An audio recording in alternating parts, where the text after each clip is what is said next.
तर्क और वितर्क लगातार जारी है। कुछ लोग इसको फायदेमंद गिनवाने की कोशिश कर रहे हैं और समाज का, किसानों का एक बड़ा तबका इसका विरोध कर रहा है कि ये कानून किसान और किसानी के लिए घातक हैं। हमारे साथ पंजाब और हरियाणा हाई कोर्ट के एडवोकेट विक्रम मित्तल जी हैं। इनसे सरल भाषा में इन कानूनों को समझने की कोशिश करेंगे।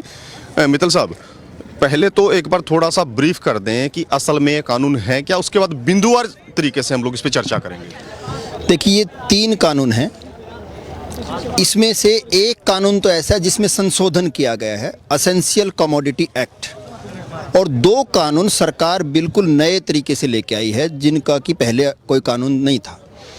और इसमें जो एसेंशियल कमोडिटी एक्ट है उसमें संशोधन ये कर दिया कि पहले कुछ चीज़ें एसेंशियल थी, ज़रूरी थी, उनकी जमाखोरी नहीं हो सकती थी, उनकी कालाबाजारी नहीं हो सकती थी, हर एक पे सरकार का रेगुलेशन और लिमिट थी। अब वो लिमिट सरकार ने हटा दी है और इससे जो है ना जमाखोरी बढ़ेगी और हर एक जो ज़रूरी चीज़ें हैं उसके दाम बढ़ जाएंगे।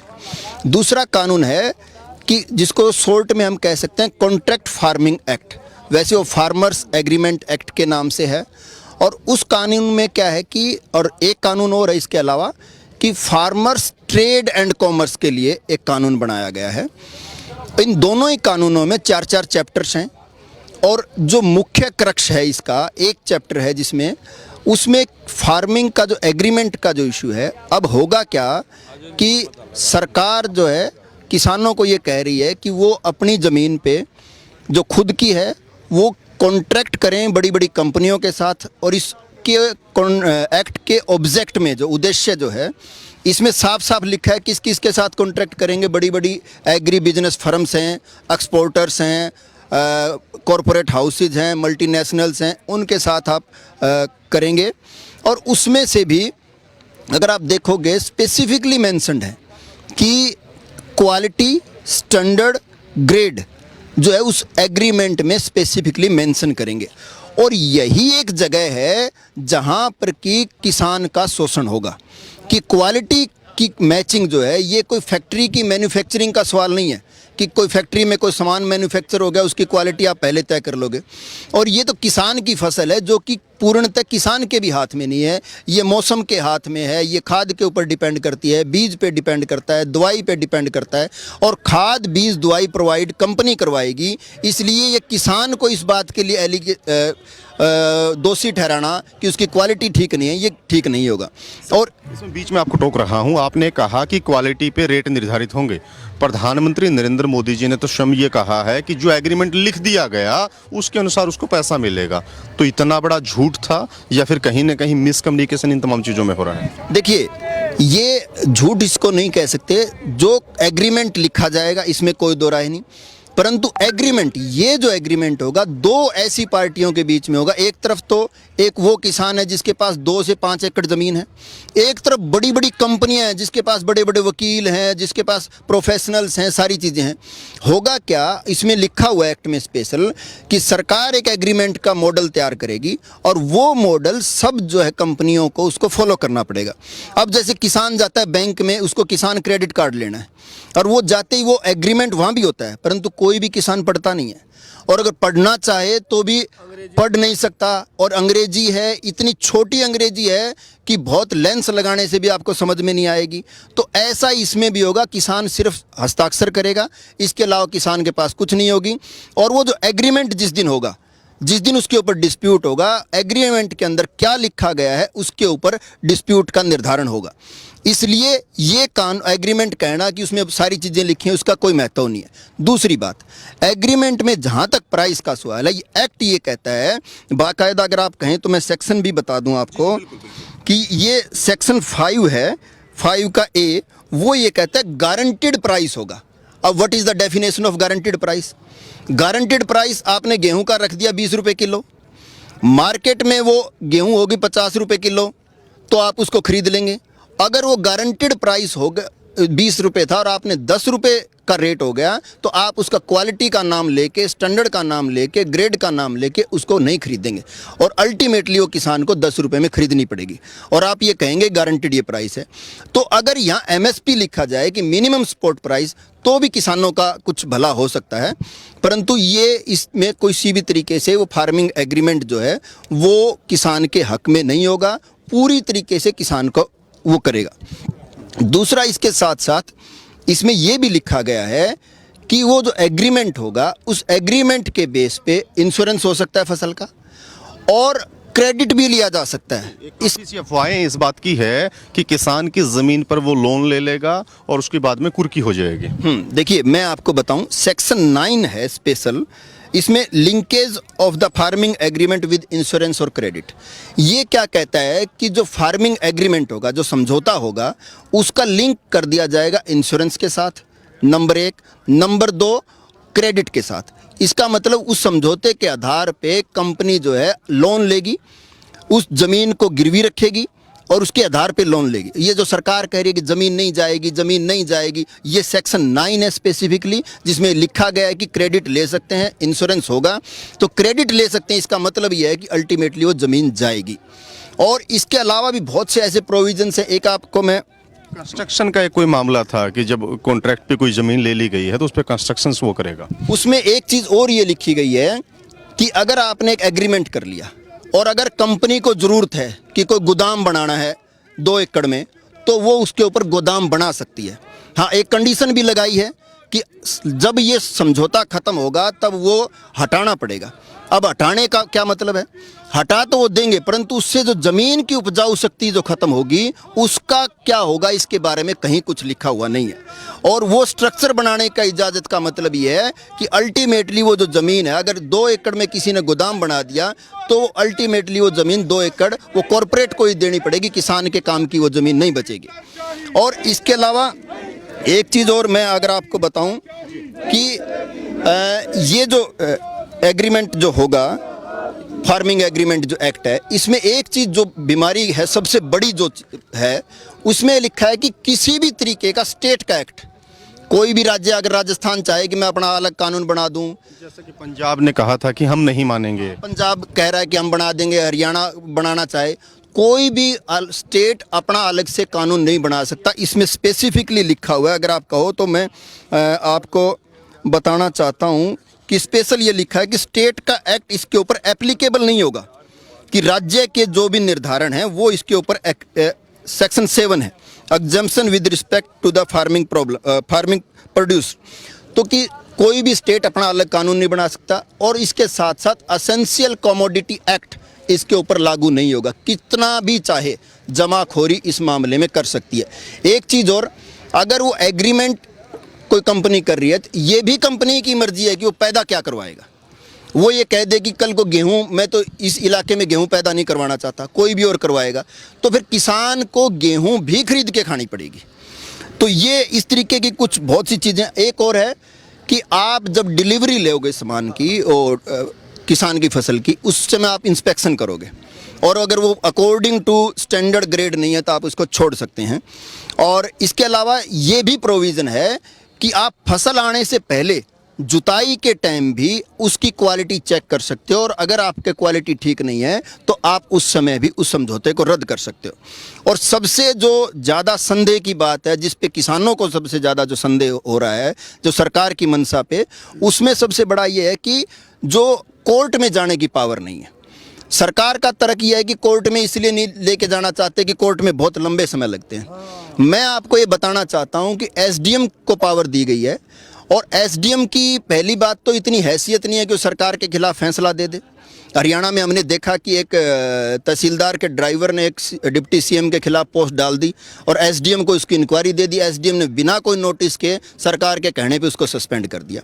इसी तरीके से जिस दिन एसडीएम के पास ये जाएगा तो एसडीएम वही फैसला करेगा जो सरकार कहेगी या कंपनी कहेगी। दूसरी बात, जो 30 दिन की बात है, 30 दिन की बात का सवाल इसमें लिखा गया है कि दोनों पार्टियों को सुना जाएगा। दोनों पार्टियों को सुनने का मतलब ये है कि 3 साल से पहले फैसला नहीं आ सकता। अच्छा, 30 दिन की एक लिमिट जो बता रहे थे उस पे किस तरीके से 3 साल? 30 दिन, मैं कह रहा हूँ 30 दिन की लिमिट है कि 30 दिन में वो डिसाइड करेंगे, परंतु ये हिंदुस्तान में इतने कानून बने हैं। मैं आपको एक ये चेक की कोई पेमेंट बाउंस हो जाती है, उसमें 3 महीने का टाइम है, समरी ट्रायल बोलते हैं। परंतु आज आपको मैं बताऊं 2010 से के भी मामले आज तक भी कोर्टों में पेंडिंग है। 2-2, 3-3 साल तक उनकी सर्विस नहीं होती, कंपनियां पेश ही नहीं होंगी। एक कंपनी, अब मैं फॉर एग्जांपल कहूं कि हमने फेसबुक को एक नोटिस भेजा, कैलिफोर्निया में उसका ऑफिस है, उसको नोटिस भेजना ही संभव नहीं है, उसका आना 30 दिन में डिसाइड होना तो सवाल ही नहीं पैदा होता। तो बहुत मुश्किल काम होगा ये। दूसरी बात, कंपनी के पास अपने वकील होंगे, अपने प्रोफेशनल होंगे, उनके रिटर्न स्टेटमेंट तैयार करने वाले होंगे। किसान के पास ऐसा कुछ नहीं होगा। किसान को अल्टीमेटली वकीलों पे ही डिपेंड करना पड़ेगा या फिर सरेंडर करना पड़ेगा। किसान को तो तमाम उम्र में पटवारी का काबू नहीं है, यहाँ तो फिर भी कहीं ना कहीं एसडीएम की बात हो रही है। तो हाँ, ये सही बात है। पटवारी तो दूर की बात, मैं तो कह रहा हूँ गांव में कोई भी छोटे से छोटा कोई अधिकारी है, किसान तो उसको भी हैंडल नहीं कर सकता।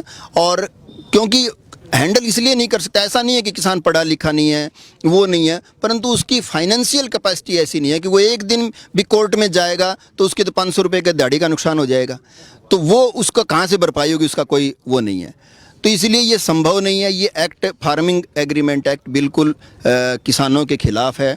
किसानों की ज़मीन भी जा सकती है और किसानों की जो हालत आज के दिन है वो उससे ज़्यादा बदतर होगी। दूसरा जो एक्ट है, अगर हम उसकी बात करें, वो है ट्रेड एंड कॉमर्स, कि एक फार्मिंग एग्रीमेंट बना दिया कि एग्रीमेंट के हिसाब से आपकी फसल पैदा हो जाएगी।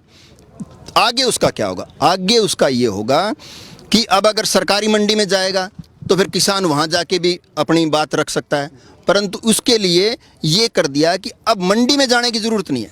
इसमें स्पेसिफिकली लिखा है कि जो फार्म है, खेत के गेट पे से मंडी शुरू हो जाएगी। खेत के गेट पे अगर वो खरीदना चाहे खरीद सकता है, खेत से बाहर निकल के किसी भी जगह पे चाहे वो खरीद सकता है और अपनी प्राइवेट मंडियां स्थापित कर सकता है। उसमें भी ये सेम चीज़ लिखी हुई है कि स्टेट का कोई एक्ट इसके ऊपर लागू नहीं होगा। इसका मतलब ये हुआ कि स्टेट के एक्ट लागू नहीं होने का कि जो हमारी मंडियां हैं वो लागू नहीं होंगी। और इसके अलावा उसके ऊपर कोई मार्केट फीस, उसमें स्पेसिफिकली अगर आप कहो कि मैं उसका बार बार जिक्र आ रहा है कि जो मंडी में अगर खरीद होगी तो उसमें टैक्स अदा करना पड़ेगा, लेकिन बाहर अगर खरीदा जाएगा तो टैक्स नहीं लगेगा। डिफरेंस क्या है? सेक्शन 6 है, market fee under state APMC act etcetera in trade area, no market fees, किसी भी तरीके की कोई मार्केट फीस उस मंडी के ऊपर नहीं लगेगी। और ये जो मार्केट फीस जो लेती है सरकार, वो वहाँ किसान की फसल के लिए शेड बनाने के काम आते हैं, किसान के बैठने की जो जगह बनाते हैं उसके काम आते हैं। और आपको ये बताऊं कि हरियाणा में तो मैं कह सकता हूँ बहुत से रोड ऐसे हैं जो मार्केट कमेटी ने बनाए हुए हैं। हरियाणा मार्केटिंग कृषि उपज मंडी बनाती है, तो वो जो सारा काम मार्केट फीस से होता है। अब इसका मतलब वो सारी चीज़ें भी बंद हो जाएंगी और ये संभव ही नहीं है। और दूसरा ये कह रहे हैं कि इंटर स्टेट और इंट्रा स्टेट बैरियर को हम ख़त्म करना चाहते हैं कि कोई भी अपनी फसल कहीं भी बेचे। मैं ये कह रहा हूँ कि किसान तो अगर उसके गांव में कोई खरीदने वाला है तो फसल वहाँ बेचना ज़्यादा पसंद करेगा, 2 किलोमीटर भी जाना पसंद नहीं करता। और हरियाणा की सरकार ने कह दिया हम तो राजस्थान वालों को अलाउड नहीं करेंगे, अब पंजाब ने कह दिया हम उनको अलाउड नहीं करेंगे। आप एक तरफ तो कानून बना रहे हो, दूसरी तरफ आपके CM ये बोल रहे हैं कि वो अलाउड नहीं करेंगे। तो ये भी वो प्राइवेट मंडियां बन जाएंगी। प्राइवेट मंडियां जो हैं वो बाकायदा, उनको जो सरकारी मंडियां धीरे धीरे ख़त्म हो जाएंगी और प्राइवेट मंडियों की मोनोपोली होगी और वो अपने हिसाब से जो भी रेट, अब जैसे जियो ने शुरू में फ्री में दिया, आज 600 रुपये का रिचार्ज है और वही सेम होगा। स्टार्टिंग में ये कम रेट और ज़्यादा रेट में फसल खरीदेंगे, परंतु धीरे धीरे वो आके कहेंगे कि भाई जो मैं रेट कह रहा हूँ वो देनी है तो दो, नहीं जाओ, और तब तक सरकारी मंडी ख़त्म हो चुकी होंगी। तो ये कुछ ऐसा। और इसमें भी अगर आपको कोई प्रॉब्लम है तो आप जाओगे SDM के पास और SDM फिर वही करेगा जो उसकी औकात है, उसके हिसाब से ही काम कर पाएगा। उसकी हैसियत इतनी नहीं है कि वो सरकार के खिलाफ काम कर पाए। तो ये कुछ प्रोविजंस हैं जो कि किसी भी तरीके से, और इसके अंदर भी कोई भी कोर्ट की पावर नहीं है। तो मेरा ये मानना है कि तीनों कानून पूरी तरीके से किसानों के खिलाफ हैं और किसानों की ये मांग भी है और हम ये चाहते हैं कि वापस लिए जाने चाहिए और मोदी गवर्नमेंट को ये कंसीडर करना चाहिए। जैसा आपने कमियां गिनवाई हैं, अगर इनको दुरुस्त कर दिया जाए तो ये कानून किस तरीके से काम आ पाएंगे? देखिए, मैंने आपको बताया कि इसमें इस दोनों ही कानूनों में 4 चैप्टर हैं। पहला चैप्टर सिर्फ डेफिनेशंस का है, दूसरे चैप्टर में मैं बाद में आऊँगा। तीसरा चैप्टर डिस्प्यूट रेजोल्यूशन कि कैसे समझौता होगा उसका है, और चौथा चैप्टर मिसलेनियस है कि रूल बनेंगे, पार्लियामेंट के पास जाएगा वगैरह वगैरह। तो एक जो क्रक्स का चैप्टर है वो एक ही चैप्टर है जिसके अंदर की 4 से 6 सेक्शन है। अगर उसमें सारों में आप अमेंडमेंट कर दोगे फिर एक्ट बचता ही नहीं है, वो एक्ट अपने आप ही ख़त्म हो जाता है। तो इसलिए इसमें संशोधन का कोई इशू ही नहीं है। अगर आप देखिए मेरी किताब की बात करूं तो मैं अगर इसकी बात करें तो सारी किताब ही मैंने अंडरलाइन की हुई है कि कहाँ का समझौता वो संशोधन चाहिए। अगर सारा ही आप संशोधन कर देंगे तो उसके बाद कोई गुंजाइश ही नहीं बचती है, एक्ट तो रंग ही बदल रखा है आपने। एक्ट अपने आप में ख़त्म हो जाएगा। तो इसलिए ये हर जगह जो ऐसी हैं जहाँ किसानों के लेवल की प्रॉब्लम्स हैं तो ये वापस ही होंगे तभी बात बनेगी। और अगर ऐसा कोई एक्ट लेके भी आना चाहती है सरकार तो उसके लिए अलग से किसानों से बात करे और उनको डिस्कस करें, उसके ऊपर विचार करने के बाद अगर किसानों को ठीक लगता है तो लाया जा सकता है। इवन मैं तो ये कह रहा हूँ कि ऑस्ट्रेलिया का, अमेरिका का, यूके का एक्सपीरियंस भी अगर कहेंगे तो कोई बेहतर एक्सपीरियंस नहीं है वहाँ का भी इस तरीके का। और वहाँ वो कंट्री हैं जहाँ बहुत ज़्यादा सब्सिडी एग्रीकल्चर पे, हमारे यहाँ सब्सिडी बहुत कम है। तो ऐसे में किसान किसी भी तरीके से ज़िंदा नहीं रह पाएगा। सर एक आखिरी सवाल मेरा, मान लीजिएगा किसी कंपनी ने कॉन्ट्रैक्ट फार्मिंग के लिए ज़मीन ले लिया 5000 एकड़, मास प्रोडक्शन के लिए अगर वो कुछ केमिकल इस तरीके के प्रयोग करता है जिससे उसको उत्पादन तो मिला लेकिन ज़मीन खराब होती है, क्या ऐसा कोई प्रावधान इसमें है? उसमें ये लिखा गया है कि आप जो भी समझौते के अंदर ये लिखा होगा कि जो खाद, बीज, दवाई वो सारी चीज़ कंपनी देगी। तो जो कंपनी देगी वही हमारे को यूज़ करना पड़ेगा, इसके अलावा हमारे पास कोई ऑप्शन नहीं होगा। तो अल्टीमेटली ये संभव हो सकता है कि वो पेस्टिसाइड यूज़ करे जो कि उसकी प्रोडक्शन कैपेसिटी तो बढ़ाए लेकिन ज़मीन बहुत ज़्यादा कमज़ोर होती चली, ज़मीन की उपजाऊ शक्ति ख़त्म कर दे। और दूसरा, इसके अलावा आप देखिए जहाँ कॉटन की बेल्ट है वहाँ पे पेस्टिसाइड के बहुत ज़्यादा प्रयोग से कैंसर हो गया लोगों को, खासतौर पे बठिंडा का इलाका आप देखेंगे स्पेशल कैंसर ट्रेन नाम रखा गया है। तो वैसे भी इफेक्ट आ सकते हैं कि कंपनियां अपने फ़ायदे के लिए ऐसे पेस्टिसाइड यूज़ करें जो कि लोगों की हेल्थ के लिए भी नुकसानदेह हो, परंतु कंपनियों को इस चीज़ से कोई फ़र्क नहीं पड़ेगा क्योंकि उनको वहाँ नहीं रहना है। तो अल्टीमेटली किसानों के स्वास्थ्य के साथ भी खिलवाड़ हो सकता है। बहुत बहुत शुक्रिया सर आपका। तो ये पंजाब और हरियाणा हाई कोर्ट के सीनियर एडवोकेट विक्रम मित्तल थे। बेबाकी से बताया, सरलता से बताया कि गुड लैंग्वेज में बने हुए कानून सरल भाषा में किसानों के लिए कितने नुकसानदायक हैं।